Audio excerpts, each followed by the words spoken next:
तो the beast Brock Lesnar finally ready है John Cena के लिए। तो hello guys, welcome back to Wrestle Yard. आज की इस वीडियो में मैं बात करने वाला हूँ आज हुए WWE स्मैकडाउन के शो के बारे में, जहाँ पे John Cena and Logan Paul भी आए थे एंड ब्रोक लेसनर को लेके भी। तो वीडियो काफ़ी ज़्यादा इंटरेस्टिंग होने वाली है, तो प्लीज़ इस वीडियो को एंड तक ज़रूर देखना।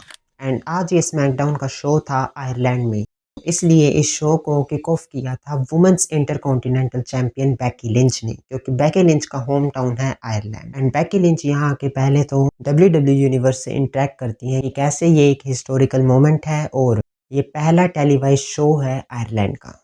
एंड फिर बेकी लिंच दोबारा से हील करेक्टर में आ जाती है, जहाँ पे फैंस की तरफ से उन्हें बहुत लाउड बूस्ट मिलते हैं। एंड फिर यहाँ पे आती हैं WWE women's champion Tiffany Stratton, जिनको काफ़ी ज़्यादा अच्छा रिस्पॉन्स मिला था वहाँ के क्राउड की तरफ से। एंड टिफनी स्ट्रैटन यहाँ पे आके कहती है बेकी लिंच को कि you are on the wrong show, and Becky Lynch को यहाँ से जाने के लिए कहती हैं। लेकिन फिर यहाँ आती है नाया जैक्स, जो आते ही अटैक कर देती है टिफनी स्ट्रैटन पे, जिसके बाद फिर बेकी लिंच ने भी नाया जैक्स को ज्वाइन किया एंड बेकी लिंच और नाया जैक्स अटैक कर देती है टिफनी स्ट्रैटन पे, जहाँ पे फिर टिफनी स्ट्रैटन की हेल्प के लिए हमें देखने को मिलती है जेड कारगिल। एंड यहाँ पे फिर निक एल्डिस भी आ जाते हैं, जो आज के शो के लिए एक टैग टीम मैच ऑफिशियल कर देते हैं, Tiffany Stratton and Jade Cargill versus Becky Lynch and Nia Jax. Next फिर हमें शो पे देखने को मिलते हैं motor city machine guns versus Mizo and मेलो के बीच टैग टीम मैच। इस मैच में हमें कमाल के मोटर सिटी मशीन गन्स के high flying moves and combo moves देखने को मिले। दूसरी तरफ कार्मेलो हेज एंड मिस के बीच हमें अनबन भी देखने को मिली, बट एंड में कार्मेलो हेज अपना फिनिशर लगा देते हैं, जबकि द मिस टैग्ड इन होते हैं एंड फिर द मिस कवर करके पिन कर देते हैं। एंड इस तरह से कार्मेलो हेज एंड द मिस ने जीत लिया ये मैच। इसके बाद फिर हमें बैक स्टेज देखने को मिलते हैं जिमी ऊसो, जहाँ पे कैथी कैली उनसे बात करती है वही रो की अनाउंसमेंट के बारे में, जहाँ पे फिर सैमी ज़ेन भी आके उनको कंग्रेचुलेट करते हैं।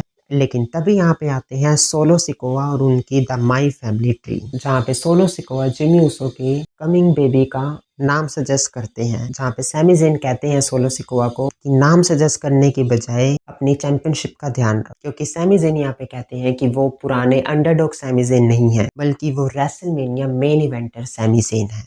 नेक्स्ट फिर हमें शो पे देखने को मिलता है Charlotte Flair versus Piper Niven के बीच मैच। एंड इस मैच में चेलेसा ग्रीन लगातार डिस्ट्रैक्ट कर रही थी शार्लेट फ्लेयर को। एंड इस मैच के एंड में भी जब शार्लेट फ्लेयर फिगर 8 लॉक लगाने वाली होती है पाइपर नेवन को, तब चेलेसा ग्रीन आई अटैक कर देती है शार्लेट फ्लेयर पे, एंड जिसका एडवांटेज लेती है Piper Newan, and Piper Newan ने इस मैच में हरा दिया शार्लेट फ्लेयर को। नेक्स्ट फिर हमें देखने को मिलता है एक और tag team match, street profits versus JC Mateo and Tonga Loa. ये मैच भी काफी अच्छा था। इस मैच में जब मोंटेस फोर्ड फ्रॉग स्प्लैश के लिए जाते हैं, तब सोलो सिकोआ एंड टाला टोंगा डिस्ट्रैक्ट कर देते हैं उनको। उसके बाद फिर टाला टोंगा दोबारा से आने लगते हैं रिंग में, लेकिन तभी यहाँ पे आ जाते हैं Jimmy Uso with the steel chair, और जिमी ऊसो यहाँ पे स्टील चेयर मारते हैं टाला टोंगा को। एंड फिर जिमी ऊसो एंड टाला टोंगा ब्रॉल करते हुए क्राउड के बीच में से बैक स्टेज चले जाते हैं, जहाँ पे फिर सोलो सिकोआ अनाउंसर्स डेस्क पे खड़े होते हैं। तभी यहाँ सैमी ज़ेन अटैक कर देते हैं सोलो सिकोआ पे, एंड सैमी ज़ेन ने यहाँ पे हेलुवा किक भी लगाई सोलो सिकोआ को, जिसकी वजह से जेसी मैटियो एंड टोंगा लोआ भी डिस्ट्रैक्ट हो जाते हैं। एंड इसका फायदा उठाते हैं स्ट्रीट प्रॉफिट्स, जहाँ पे फिर मोंटेस फोर्ड ने अपना फिनिशर फ्रॉग स्प्लैश लगा के हरा दिया टोंगा लोआ जेसी मैटियो को। एंड फिर नेक्स्ट वीक के लिए मैच भी ऑफिशियल हो चुका है, Solo Sikoa versus Sammy Zayn के बीच for the United States championship. Next फिर हमें शो पे देखने को मिलता है आर-ट्रूथ वर्सेस एलिस्टर ब्लैक का मैच, जहाँ पे आर-ट्रूथ टाइटन ट्रोन पे अपीयर होके कहते हैं कि आर-ट्रूथ डबलिन आयरलैंड के बजाय पहुंच गए डबलिन जॉर्जिया में। लेकिन आर-ट्रूथ ने ये भी कहा उन्होंने अपने एक फ्रेंड से बात करी है जो कि उनको इस मैच में रिप्लेस करेगा, और वो और कोई नहीं बल्कि होते हैं डेमियन प्रीस्ट, जहाँ पे फिर डेमियन प्रीस्ट आते ही अटैक कर देते हैं एलिस्टर ब्लैक पे। एंड मैच अभी शुरू भी नहीं हुआ होता, लेकिन इन दोनों के बीच हमें एक मैसिव ब्रोल देखने को मिलती है, जहाँ पे रेफरीज वगैरह भी आ जाते हैं, लेकिन ये ब्रोल कंटिन्यू रहती है एंड फिर ये मैच भी कैंसिल हो जाता है। And may be clash in Paris में हमें देखने को मिल सकता है ये मैच। नेक्स्ट फिर हमें देखने को मिलते हैं ड्रू मैकिंटायर, जो कि कोडी रोड्स की हेल्थ अपडेट मांगते हैं कमेंटेटर से। एंड फिर वो रिंग में आते हैं एंड वो कोडी रोड्स को मैसेज डिलीवर करते हैं, जहाँ पे ड्रू मैकिंटायर कहते हैं कि वो कोडी रोड्स को और टाइम दे रहे हैं। एंड ड्रू मैकिंटायर यहाँ क्लियरली कहते हैं कि मैंने तुझे पहले भी पिन किया हुआ है एंड इस बार जब मैं तुझे पिन करूंगा तो मैं वो अनडिस्प्यूटेड WWE चैंपियनशिप ले लूंगा। एंड ड्रू मैकिंटायर यहाँ पे ये भी कहते हैं कि कोडी रोड्स का इस पूरे लॉकर रूम में एक भी फ्रेंड नहीं बचा है। एंड तभी यहाँ पे क्राउड बहुत ज़्यादा चेयर करने लग जाती है, क्योंकि ड्रू मैकिंटायर के ठीक पीछे खड़े होते हैं the viper Randy Orton. And फिर जैसे ड्रू मैकिंटायर पीछे देखते हैं तभी Randy Orton RKO out of nowhere लगा देते हैं ड्रू मैकिंटायर को। एंड रैंडी ओटन ने यहाँ पे आके बताया कि कोडी रोड्स का एक फ्रेंड तो अभी भी है इस लॉकर रूम में। नेक्स्ट फिर हमें टैग टीम मैच देखने को मिलता है Jade Cargill and Tiffany Stratton versus Becky Lynch and Nia Jax के बीच। एंड ये मैच भी काफी सही मैच था एंड इस मैच के बीच से ही बैकी लिंच चली जाती है इस मैच को लीव करके, जहाँ पे फिर नाया जैक्स अकेली रह जाती है।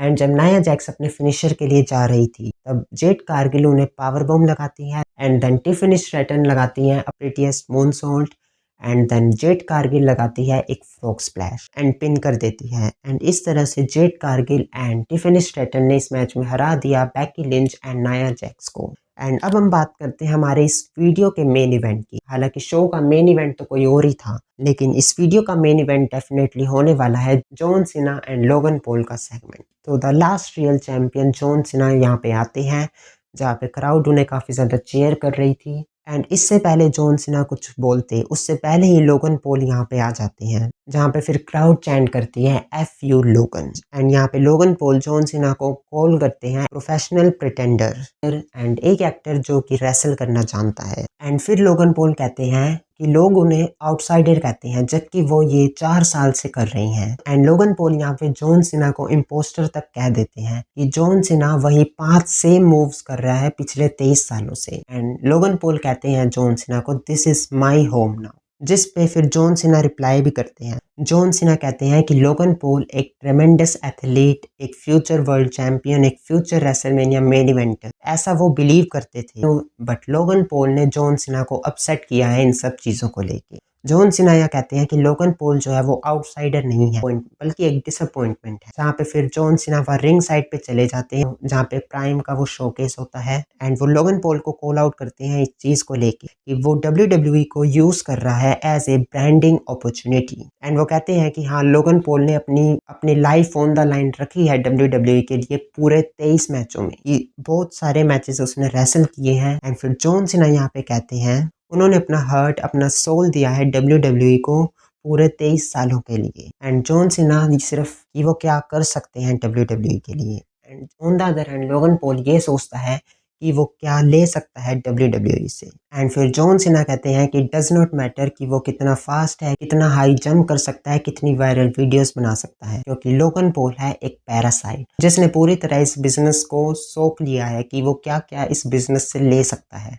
एंड फिर जॉन सीना काफ़ी सारे रेसलर्स का नाम लेते हैं, जैसे कि Dominik Mysterio, AJ styles, Seth Rollins. And John Cena यहाँ क्लियरली कहते हैं लोगन पॉल को कि WWE यूनिवर्स ये सारे लेजेंडरी मैचेस देखना चाहती थी एंड वो बिलीव करते हैं कि मैं लोगन पॉल के साथ अपना टाइम वेस्ट कर रहा हूँ। एंड जॉन सीना कहते हैं कि लोगन पॉल को हसल के बारे में पता है, बल्कि उसे लॉयल्टी या रिस्पेक्ट के बारे में कुछ नहीं पता। एंड जॉन सीना यहाँ लोगन पॉल को कह देते हैं कि वो अपना गेम लाए उस क्लैश इन पेरिस में, क्योंकि उसका ओपोनेंट है ग्रेटेस्ट ऑफ ऑल टाइम। जिसके बाद फिर लोगन पॉल अटैक करने की कोशिश करते हैं जॉन सीना पे, बट जॉन सीना ने उसे काउंटर करके लगाया attitude adjustment to Logan Paul. And back stage जब लोगन पॉल जा रहे होते हैं तब ड्रू मैकिंटायर लोगन पॉल को रोकते हैं एंड उनको मोटिवेट करते हैं उनके मैच के लिए जो जॉन सीना के अगेंस्ट होने वाला है। ड्रू मैकिंटायर यहाँ कहते हैं लोगन पॉल से कि ये 2010 नहीं है, ये सुपर सीना नहीं है, लेकिन लोगन पॉल जो है वो अपने प्राइम में है। एंड जो जॉन सीना ने आज उसे एम्बेरस किया है तो उसका वो बदला ले जॉन सीना से क्लैश इन पेरिस में।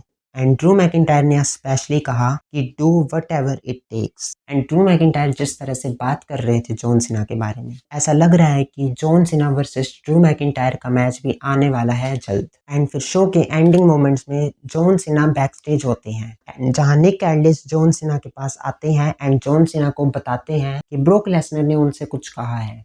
एंड इससे पहले निक एल्डिस बता पाते जॉन सीना को, लोगन पॉल ने यहाँ 1 लकी पंच लगाया जॉन सीना को एंड फिर लोगन पॉल यहाँ से भाग जाते हैं कि रेसलपैल्यूज़ा के लिए बिल्डअप स्टार्ट हो चुका है broke Lesnar versus John Cena का। एंड इस पॉइंट पे आज का शो एंड हो जाता है। तो ये था आज के स्मैकडाउन का शो। आपके इस शो पर क्या व्यूज हैं हमें कमेंट करके जरूर बताना। एंड अगर आपने ये वीडियो यहाँ तक देख ली है तो प्लीज इस वीडियो को लाइक एंड चैनल को सब्सक्राइब जरूर कर देना। ऐसे ही मोर WWE वीडियोस के लिए मैं मिलता हूँ आपसे नेक्स्ट वीडियो में।